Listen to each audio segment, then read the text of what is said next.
Yo, what's up, everybody? Welcome back to Fighting with Friends. I'm back again with another recap of One Friday Fights 120. If you haven't checked out our recap of UFC 319, it is up on our channel. Please have a look of it. Plus, your thoughts on that one as well. But before I continue on this one, please drop a like, share, comment. Help us grow the algorithm, help us grow the channel, help us get a lot better where we make this channel big enough where we can bring all of you members that are tuning into our program come on the channel with us and have a conversation with us as well. Yeah, click the like buttons, click the subscribe buttons. But for now, I'm gonna do a nice little recap of One Friday Fights 120, where things were a little bit weird. It was a weird card. It was a very, very weird card in the sense of like some of the decisions. There were two massive robberies on the fight card. They also lost. They ran out of time for the broadcast, so they had to move one fight to the very, very, very end. They didn't have to be there. Yeah, just a lot of strange things that was happening on the night. But anyway, some fights were really still amazing. They were good performances. So we'll talk about that. So like we do as always, start at the top of the fight card, which was the biggest robbery on the fight card. We saw Yodlekpet beating for some reason. I don't know how they said he won the fight. Beating Pompet by split decision. I thought that was completely bogus, to be honest with you. I thought Pompet actually won the fight by unanimous decision. I think everyone could agree on that one because there was a massive uproar.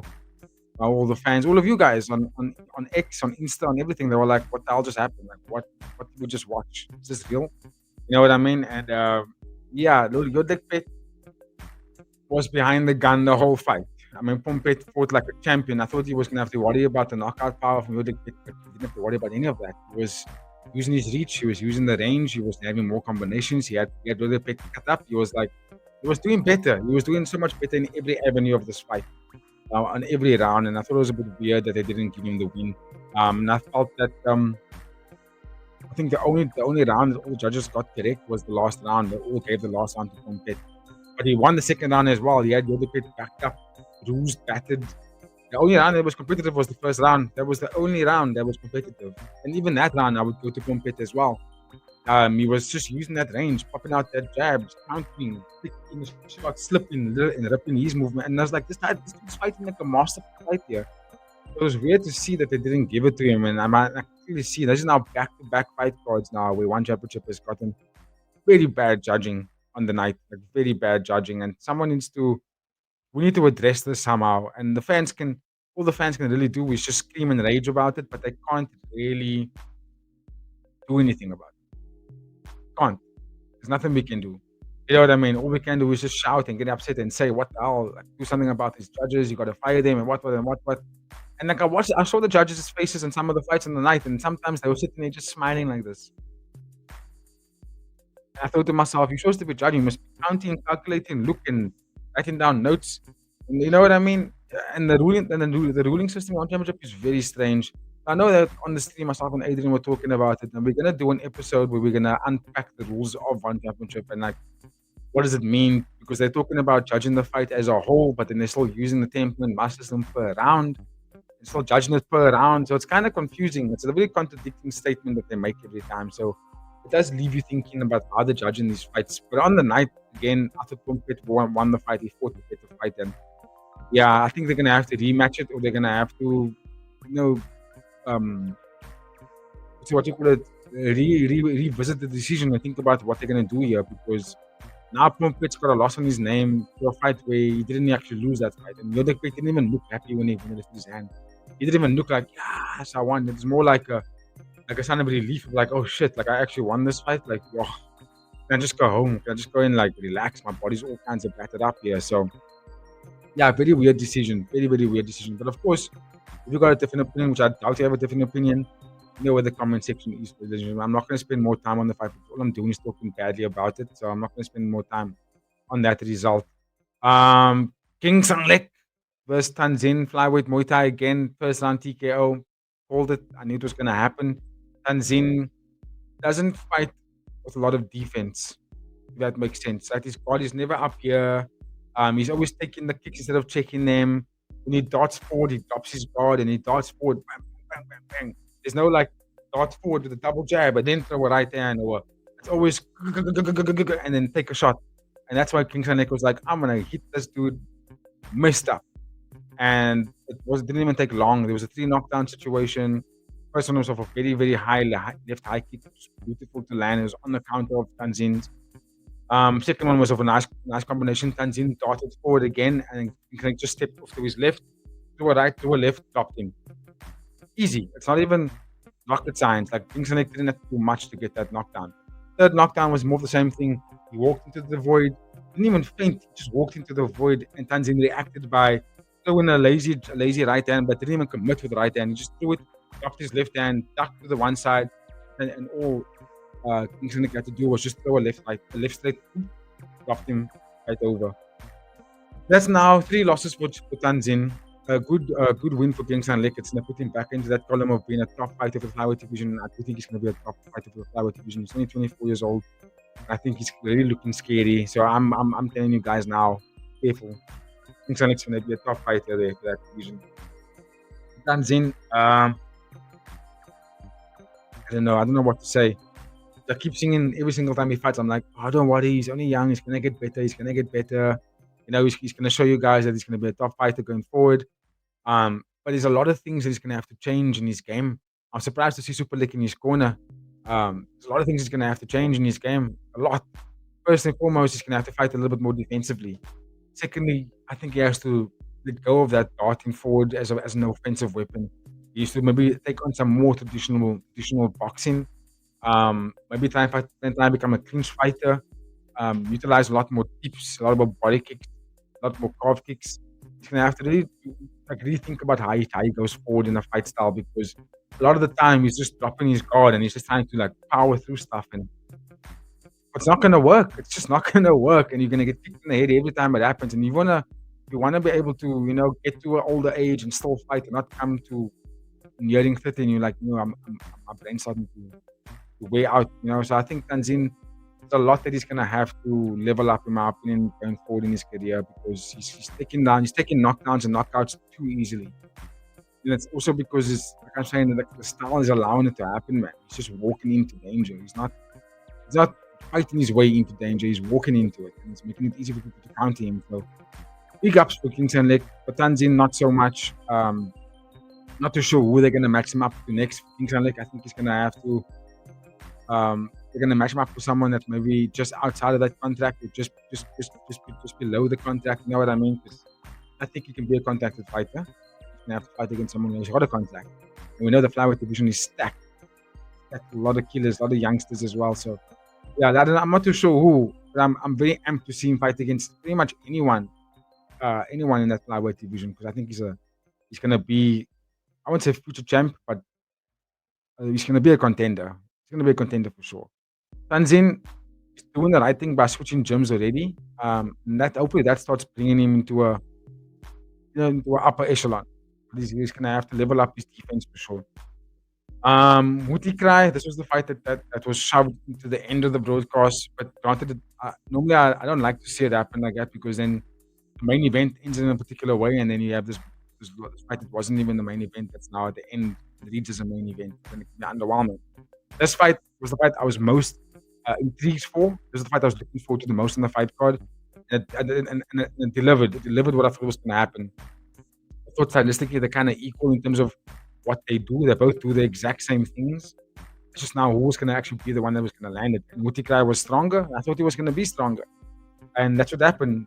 Speed of Taufik didn't really matter, because Wuttikrai was able to take it, counter, and landed a very good right hand, dropped him, then landed a very good, I think there was a counter left, dropped him again, and then there was a knee, which was the closing sequence that ultimately finished Taufik. And 3 knockdowns, which is the TKO, first round finish, masterful performance. You could even go Wuttikrai versus King Lek next. And I would pay big money for that kind of fight, because they're both really good fighters, and they're both performances. And then you could go Taufik versus Tanzin. Taufik's 20 years old, Tanzin's 20 years old. You know what I mean? They're both kind of starting to find their feet in the organization. I do think they're both top talents as well. So I would love to see that fight.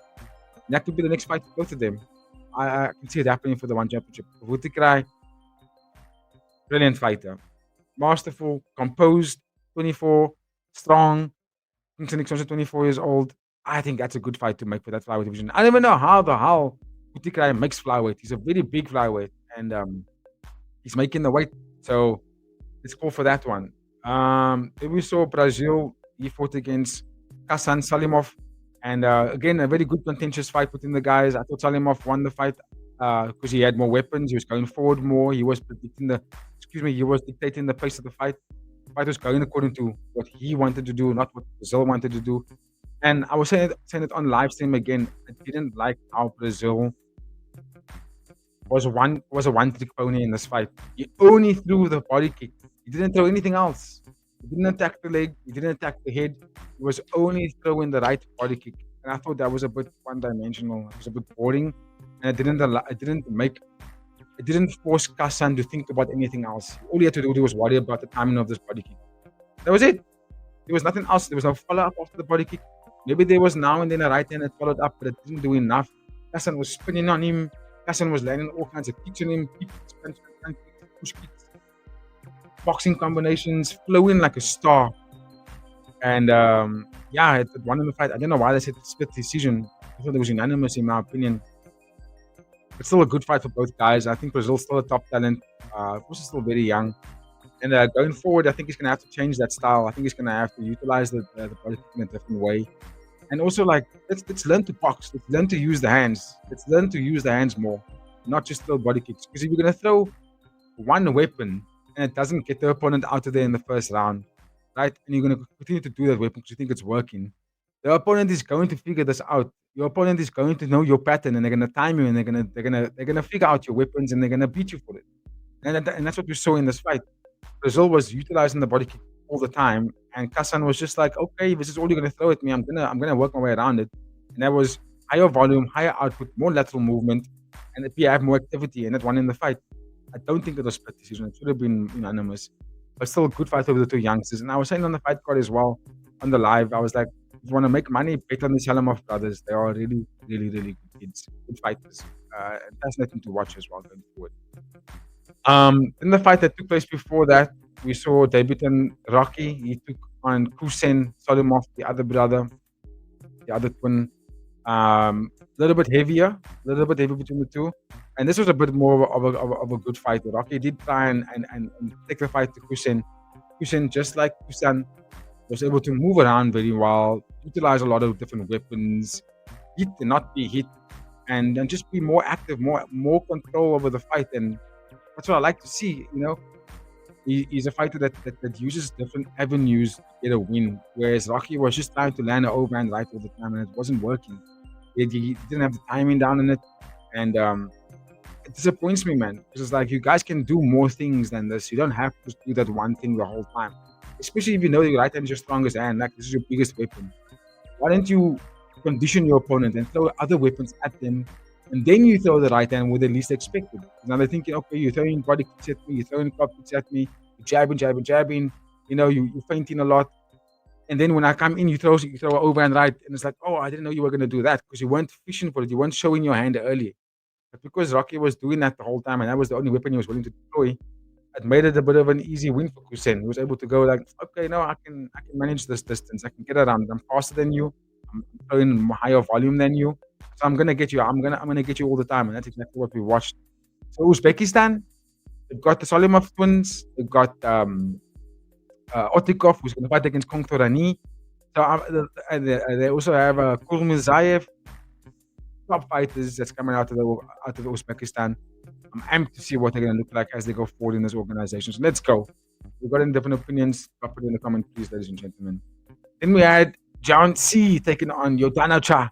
And this fight was also another big robbery on the fight card. I don't know how Yodlekpet got the fight. John C was winning the fight, fighting the crucial positions, landed more elbows, landed more knees. He was just being the more active fighter, and he was winning it successfully. He was landing more boxing combinations. He didn't really get hit that much. He didn't really take that much damage in the fight at all. Yodlekpet was actually defensive the whole time. He couldn't go forward at all throughout the fight. Wasn't successful on the countering punching. I was very shocked, and even he was shocked that he won the fight as well. And again, caused another uproar from the One Championship fans. And like, what's up with these judges, bro? Like, what are they seeing? Like, what are they seeing that we are not seeing?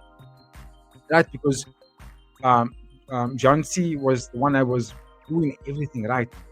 You know what I mean? He was on the front foot. He was landing more shots. He was being the one more active in the clinch. He was just doing everything that made him win the fight. And then it goes, oh no. And then still make it unanimous? Like unanimous to Yodanocha?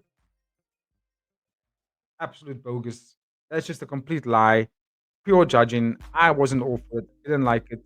Um, they should not run this fight back. They should just let go of that judging team, period, and get new judges.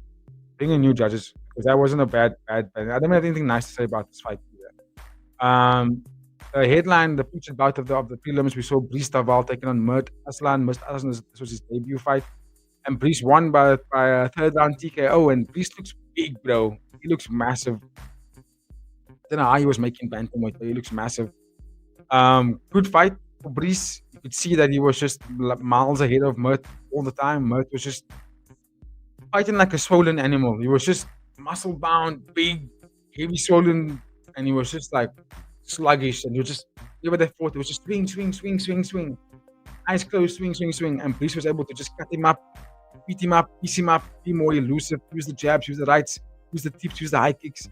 And he had 3 knockdowns that had Mert in all kinds of trouble. And Mert was second knockdown wasn't even the knockdown. Mert just went to his knee. He just fell forward and laid there. And they were like, "You can't give up now, but I can see how tired you are." The commentator team was like, "You can't give in the towel here. It's like there's still this is like the third round. Stand up, fight out the round." And then the third knockdown was brilliant from Brees. Just like masterful performance from him. I don't know what happens next for Brees. It was like he doesn't really have a lot of fights in the organization, but he fought against some big guys, some big names. So I'm keen to see what they're gonna do with him going forward, especially because he's fighting 148. You know, he might as well, in my opinion, he's such a big dude. He should just go 145, 155 one time and go take on that lightweight division because he's got the height for it. He can definitely put the size on, and he's a top talent, dude. I like the style. I really do like the style that he has. Even though he lost against Yodlekpet in his last fight, but for this one, that was a very close fight. You could make an argument that he won that fight as well. Um, excuse me, but yeah, the performance in this one was just something like a champion would do. Great stuff from Brees Taval. Let me know in the comments who you think you should be fighting next. Because I'm just trying to think now who. In my opinion, I would just put him up to the division. Let him fight featherweight or let him fight lightweight. Because it's a division in Muay Thai where it needs a top 10. Both divisions need a top 10. And I think Brees can definitely enter both of those divisions. So let's go. Then we saw a very good fight, fascinating fight between Sunwang U Omar versus Omar Al Halabi. Omar Al Halabi won the fight significantly. Yes, the big dude, throwing shades of Abdullah Ondash. Just great boxing, fast left hands. And this is the thing about the Myanmar good dudes. They're just too strong for their own good. They're just too strong for their own good. In the sense that they're so durable that they just take shots. And there was times where Sunwang U was trying to do stuff, but he was on the back foot all the time. He was getting tagged all the time. The bow shots was hurting him. He was just losing every round. And I mean, Al Alabi looked a lot bigger than him as well. But apart from that, it was just a great fight from Al Alabi from just being consistent. Then he got tired in the third round, and there was a moment where Sunwang U could have come back, but he didn't. There wasn't enough to make it back. But just a very great performance from Al Alabi. He was looking really good. After he didn't get the finish, but over 3 rounds to use that amount of boxing and that amount of pace on Sunwang U and land so consistently, just absolutely amazing. Love to see him fight again. It was a debut for Sunwang U, and that's why, like I said, didn't want to bet on it. I did say Al Alabi would have probably gotten it done. For Sunwang U, let's see what happens next for him. Right, 128 pounds. What's that? He's basically fighting almost flyweight. Flyweight's 135, so this is strawweight, going on flyweight, 128.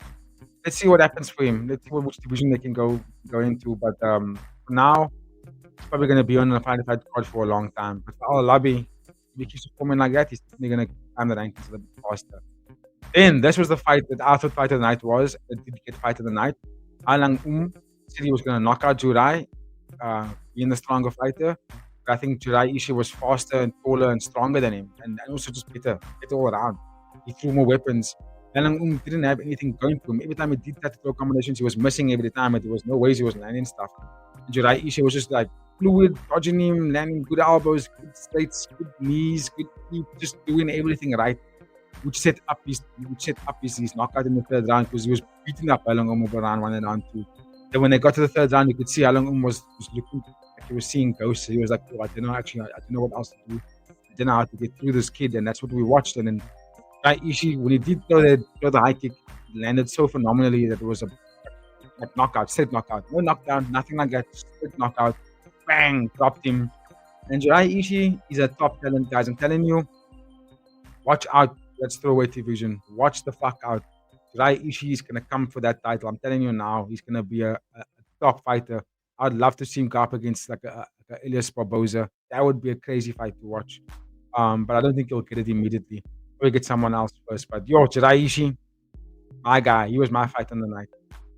And then we saw Zhang Haiyang take on Gump. Another good fight. Zhang Haiyang hung in there, but he only did a lot of boxing, in a kickboxing fight. Gump, so what's his name again? Hamada, I think it is. Hamada. Great fight. Yuki Hamada. Yeah, that's his name. Known as Gump. Great debut. Tall, lengthy for the bantamweight division. Could be going on strawweight. I could be going on featherweight actually. But dude, he fights style. He's got a very stylish fight. He didn't get the knockout, but I mean, he won the fight every round. He was beating up Zhang, using that reach, using those combinations. He just looks like a praying mantis when he fights. He's so tall, so lengthy. And the way that he uses his reach, it's just a very, very good fighter to watch. I want to see him do it again. I don't know if he's employed or contacted for one championship, but yo, I want to see him fight again because Gump is a top talent. Zhang, no shame in losing this kind of fight. I thought he fought a very talented performance. Good boxing. They were going neck and neck in the third round, but Zhang didn't deploy other weapons, man. He was just boxing a lot. He didn't use anything else, and I think that's why he lost the fight because he wasn't giving Gump much to worry about. Gump was giving him a lot to think about, and that's why Gump was leading the dance. But great performance from him though. Then we saw Jang Soo-gyu take on Sardar Karimbayev. Great fight from Karimbayev. I thought he wrestled a bit too much. He went hard in that first round. But he did win the fight. I thought he did win the fight. I thought that throughout the 3 rounds, he had more going forward. He had more takedowns landed. He had more shots landed. When they were standing, he was being more creative, landing a lot of body kicks, just landing good 1-2s where you was kind of waiting for the one-shot knockout kind of thing, and it didn't really land for him. So Karimbayev, I think going forward again, another Uzbekistan fighter, another top talent. Maybe he shouldn't wrestle so hard.